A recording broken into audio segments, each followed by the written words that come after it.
We are out doing another yard drain today.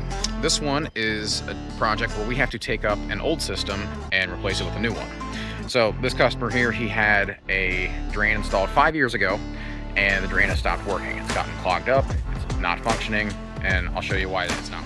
So the previous contractor had put in some dry wells down here to catch the water.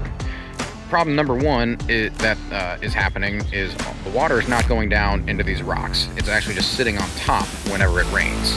So we know already that everything is clogged and there's soil being washed into the rocks. So contractor didn't use fabric to wrap the rocks in or the dry wells, and now the water just gets all flooded. Problem number two, they put in the catch basin here. They put it in the wrong area. Now if you look, the ground sits up higher where this catch basin is.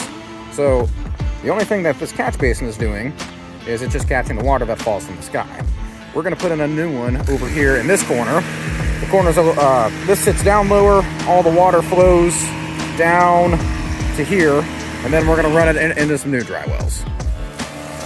First thing we got to do is cut down the honeysuckle so we can access everything. So Dane is over here going to town with the hedge trimmer, getting it all cut up.